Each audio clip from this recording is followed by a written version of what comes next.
He asked me to go on a date to the Minnesota Wild game, and we hit it off, and since then we've been kind of inseparable. Just about every month we go on at least 2 dates. She picks one and I pick one. One of the things on our bucket list was both of us wanted to go skydiving. He jumped out of the plane first, so we're going up, and he was the first one out of the plane, and then it was me.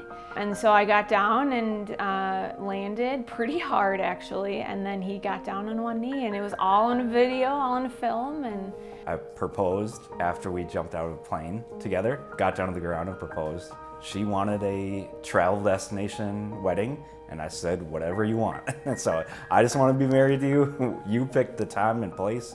And then my only stipulation was I want to be debt free. I want to follow this model. We followed the Dave Ramsey model of paying off all our debt, getting an emergency fund. So as soon as we got married, we combined our incomes, combined our debt, combined our savings, checking, everything, and said that this is what we're going after. We had that in the background, and that helped to kind of keep us in check with our spending. As soon as we got married, I got called up with the National Guard to deploy for a year to Kuwait. And so that was a tough decision to go along with, but it worked out, and it helped train us to work on our communication. so we had kind of been through that. So we had, good communication going forward. And I was in grad school, so I was finishing up grad school when he was deployed. I am an occupational therapist, and so that was a busy time. We were kind of wanting to family plan, so we were lucky enough to give birth, and everything went well. And during the pandemic, we had our son Maximus, which is an absolute joy. Yeah, so he went into the hospital when Max was about 7 months old. If you know Drew, he is very go-getter, he is very goal-oriented, so he was working full-time and also going to grad school. And so, he had been busy, and so we kind of just chalked it up as something, you're kind of overworking yourself, you're probably retired. What happened was, it was in May 2021. I started to get numbness, tingling in my arms, but it was kind of just like, let's put this away.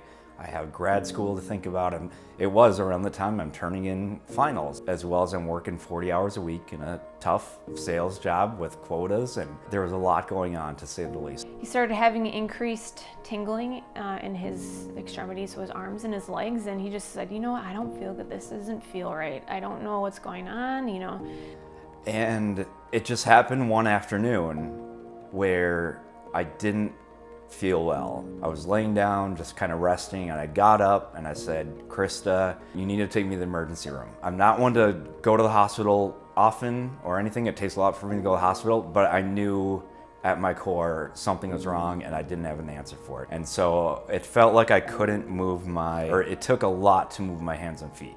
So it's like they were strapped with concrete type feeling. And they ran every test that they could have. So it was MRI, it was CAT scan, blood work, temperature, everything you can think of. And this was around when COVID was very bad. And so all of it comes back negative. I was in the hospital for about 3 hours, negative on everything. I was sitting there feeling kind of strange. Doctor comes in and says, you have Guillain-Barre syndrome. So Guillain-Barre, GBS, is a rare autoimmune disorder. And essentially, your immune system is attacking your nerves, and so they're just shredded to pieces, and it causes paralysis. And so this sounded really bad, and I didn't believe it. I'm like, well, for one, prove it. Show me some. And she said, well, we don't have anything to go off of. The next step is to do a spinal tap.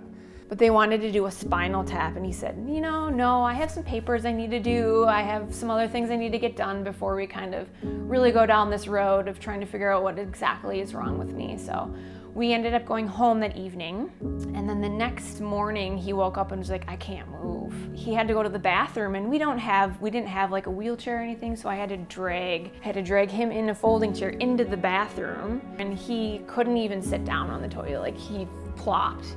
And then we had to figure out how to get down the stairs and into this car, and I'm basically carrying him. I can still use my feet and my hands. So in the car, I'm on Outlook for my school, emailing my 3 professors saying, hey, I'm going to the hospital. I'm on my work phone. I'm sending my clients texts. I'm sending messages to my manager saying, I'm going to the hospital. I got clients. I messaged them. And she's just like, just feel better. Like, and then I get there, I sit in the wheelchair, I lay down in the bed, and I say, do whatever you gotta do. Now it's like, let go. There's nothing more I can do. Now it's for the experts.